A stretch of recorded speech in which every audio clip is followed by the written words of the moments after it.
उठाता हूं बाबा साहब की तरह, खत्म किए बगैर मैं पीछे कदम नहीं उठाऊंगा।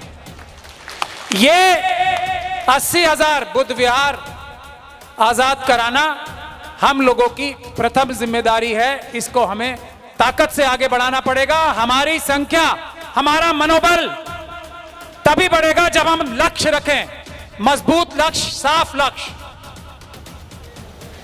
आज बोध गया में बुद्धिस्ट लोगों के अलावा, भंते के अलावा, जो बोध गया में मैनेजमेंट कमेटी में नॉन बुद्धिस्ट भी रखे गए हैं, हिंदू रखे गए हैं। ये आप लोगों को एक दिन इसका खमियाजा भुगतना पड़ेगा। हमें आगे बढ़ के बुद्धिस्ट समाज की मदद करनी चाहिए इसमें।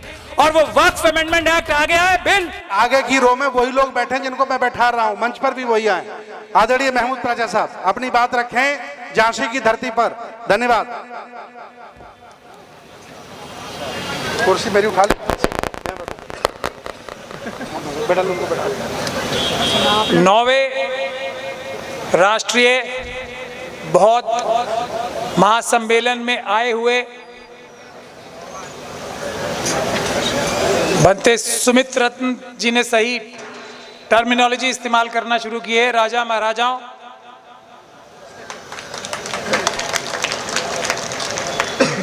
मंच पर आसीन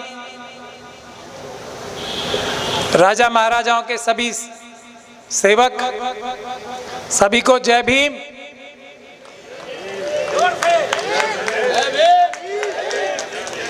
जय भीम, जय भारत, जय भारत, जय संविधान, जय संविधान और अस्सलाम वालेकुम। देखिए, भंते जी ने सही कहा है, छोटी बात, कारगर बात कम समय में कही जा सकती है। मुझसे बड़े बड़े वक्ता मौजूद हैं यहाँ पे, मैं बहुत ही कम समय में 3-4 विषय आपके सामने रखना चाहता हूं।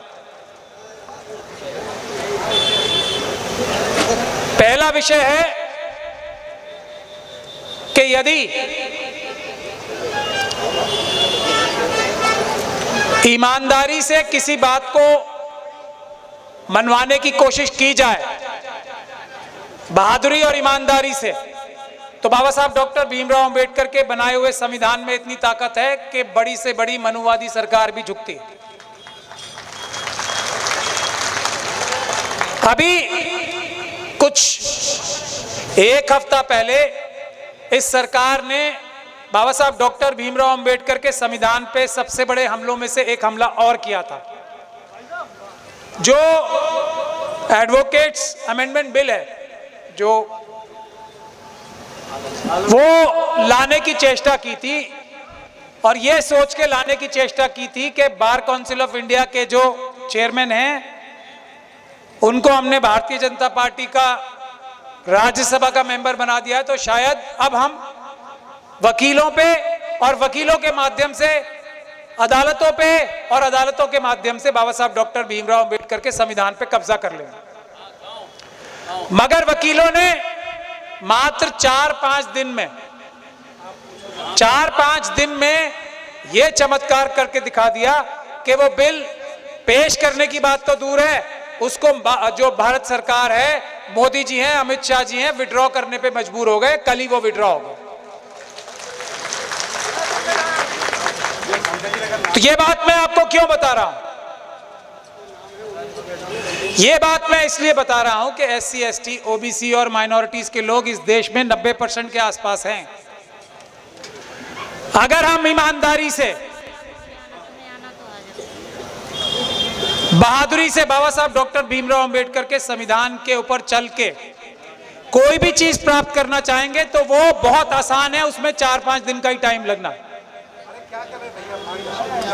जरूरत इस बात की है कि अपने अंदर से, जो हमारे अंदर RSS, BJP के जो एजेंट घुसे हुए हैं ना, उनको आइडेंटिफाई करके हमें बाहर निकालना है, जैसा वकीलों ने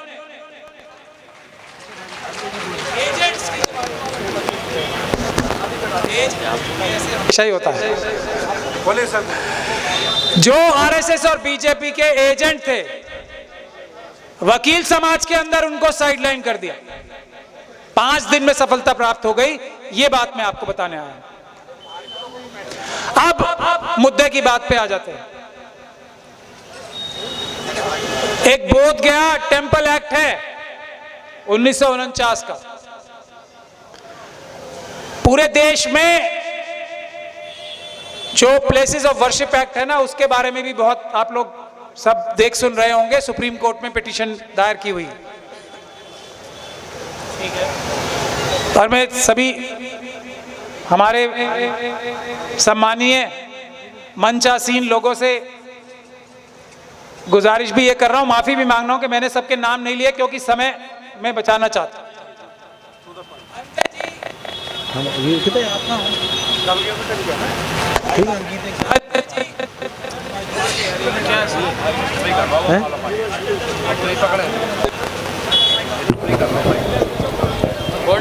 सुमित रतन जी,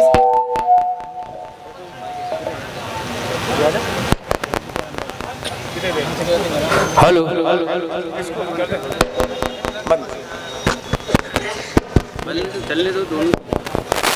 भंते सुमित रतन जी से मेरी बार बार एक विषय पे चर्चा हुई है, बार बार हुई है कि 80,000 से ज्यादा बुद्ध विहार देश में कब्जे में हैं। उनको आजाद कराने की मुहिम एक छेड़नी चाहिए। कुछ साल पहले से हमारी ये बातें हो रही, कुछ मजबूरियां थी, कुछ समस्याएं थी, मेरी तरफ से भी थी। मुझे वकील नहीं मिल रहे थे उत्तर प्रदेश में, क्योंकि सबसे पहले उत्तर प्रदेश में ही एक जगह पे, अभी मैं नाम नहीं खोलूंगा, कुछ कार्रवाई करने की प्लानिंग बन रही थी। अब मैंने अपनी तरफ की बनते जी जो परेशानी थी वो दूर कर लिए, मैंने वकील आइडेंटिफाई कर लिए। तो मैं आज इस विशाल जनसभा के सामने यह शपथ लेना चाहता हूं कि मैं इस काम को लेने के लिए बिल्कुल जी जान से तैयार हूं, जान हथेली पे लेके तैयार हूं। इस काम को आरंभ करने के लिए मैं गुजारिश करना चाहता हूं, मेरे इस प्रस्ताव पे आप लोग गौर फरमाएं और मुझे आदेशित करें। और मुझे तो आप सब लोग जानते हो ना, जिस काम का मैं बीड़ा उठाता हूं बाबा साहब की तरह, खत्म किए बगैर मैं पीछे कदम नहीं उठाऊंगा। ये 80,000 बुद्ध विहार आजाद कराना हम लोगों की प्रथम जिम्मेदारी है। इसको हमें ताकत से आगे बढ़ाना पड़ेगा। हमारी संख्या, हमारा मनोबल तभी बढ़ेगा जब हम लक्ष्य रखें, मजबूत लक्ष्य, साफ लक्ष्य। आज बोध गया में हमारे बहुत सारे भाई बैठे हैं वहां पे आंदोलन करते हुए, और मैं मुसलमानों को भी बार बार कह रहा था कि तुम्हें यह लग रहा है ना कि अभी बुद्धिस्ट समाज में मैंने बहुत डिस्कशंस की हैं, ये जो बुद्धिस्ट लोगों के अलावा, भंत के अलावा जो बोध गया में मैनेजमेंट कमेटी में नॉन बुद्धिस्ट भी रखे गए हैं, हिंदू रखे गए हैं, ये आप लोगों को एक दिन इसका खमियाजा भुगतना पड़ेगा। हमें आगे बढ़ के बुद्धिस्ट समाज की मदद करनी चाहिए इसमें। और वो वक्फ अमेंडमेंट एक्ट आ गया है बिल, और उसमें यही बात लिखी है वक्फ बोर्ड में हिंदुओं को भी रखा जाएगा। तो इस मंच से मैं मुस्लिम समाज से भी एक बार फिर सुनेंगे मेरी, तो अच्छी बात है। हम सब लोग एक ही किश्ती में हैं, जितने हम माइनॉरिटीज के लोग हैं। और माइनॉरिटीज कौन होती हैं? जब कॉन्स्टिट्यूएंट असेंबली में ग्रुप्स की बात हो रही थी तो माइनॉरिटीज में जो एक सब कमेटी बनी थी उसमें कौन कौन आता था, यह समझने बहुत आवश्यक है। इस देश को सही दिशा दिखाने के लिए जो सब कमेटी माइनॉरिटीज के ग्रुप की तब बनी थी, उनको सबको सबसे पहले एक प्लेटफॉर्म पे आना पड़ेगा। बाकी हमारे जो भाई हैं वो भी आएंगे, लेकिन सबसे पहले हम वो तो कर लें जो बाबा साहब के पहले से हो रहा है, बाबा साहब के सामने से हो रहा है।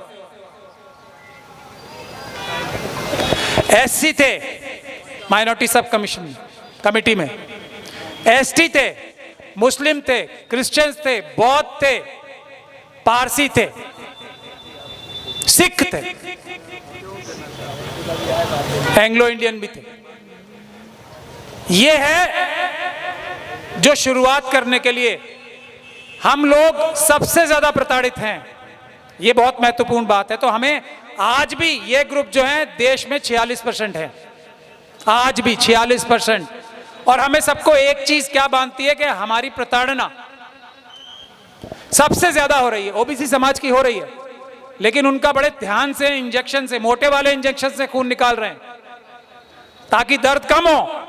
हमारा तलवार से काट के निकाला जा रहा है तो हमें दर्द ज्यादा हो रहा है। ओबीसी समाज का भी खून निकाला जा रहा है, लेकिन मोटे वाले इंजेक्शन से उनको अभी उतना दर्द नहीं हो रहा। निकल उनका भी रहा है, रास्ता उन्हीं का है, वही रास्ते पे जा रहे हैं सब।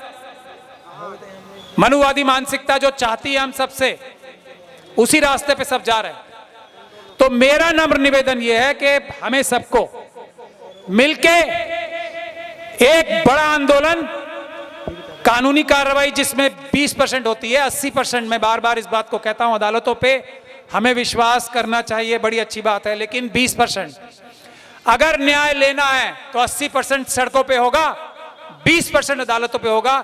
20% की गारंटी मेरी है, 80% के लिए भी मैं आप लोगों के साथ सड़क पे आने को तैयार हूं। मैं एक कदम भी पीछे नहीं हटाऊंगा। ये मेरा निवेदन भी है आप लोगों से, गुजारिश भी है कि हम बैठ के एक मजबूत कार्यक्रम, आंदोलन की संरचना करें और उसको कार्यान्वित करने के लिए टाइम बाउंड फैशन में, यह नहीं कि 50 साल का एक आंदोलन बन जाए, पंचवर्षीय प्रोग्राम नहीं होता है। तो भले ही हम मुट्ठी भर लोग शुरू करें, बनते जी मेरी ये रिक्वेस्ट है, हमें मुट्ठी भर लोगों को ये 80,000 बुद्ध विहार आजाद कराने की एक स्कीम, एक पॉलिसी बैठ के आप लोग अपना ग्रुप तैयार कर लीजिए। मैंने लीगल वाला अपना सारा एंड मजबूत कर लिया है। अब मैं आप लोगों से यही निवेदन करने आज मैं आया हूं। मुझे वापस जाना है, आप लोगों की इजाजत भी लूंगा। इसके साथ आप लोगों से यह भी निवेदन करूंगा कि टाइम बाउंड फैशन में आप भी, आपकी जिम्मेदारी है राजा महाराजाओं की, जितना आप हम लोगों पे कोड़े बरसाते रहोगे, ये भी बात ध्यान से सुन लो आप, हमें छोड़ो मत, सवाल पूछो क्या हुआ तेरा वादा। तो ये काम राजा महाराजाओं का है। सेवक अपने आप एकदम टाइट हो जाएंगे अगर राजा महाराजा हमारी लगाम खींचते रहेंगे। तो ये जिम्मेदारी आप लोगों को देके हम लोगों की लगाम खींचने की, कि टाइम बाउंड फैशन में आप एक वो निकालो आंदोलन का रास्ता, जिसमें कानूनी भी होना चाहिए और सड़क पे भी होना चाहिए। आज ये जनसंख्या देख के मुझे पूरा भरोसा हो गया है कि जनता में, महाराजाओं में, राजाओं में कोई कमी नहीं है, कमी इस तरफ है जो हम लोग इस तरफ खड़े। बहुत बहुत शुक्रिया। जय भीम, जय भारत, जय संविधान।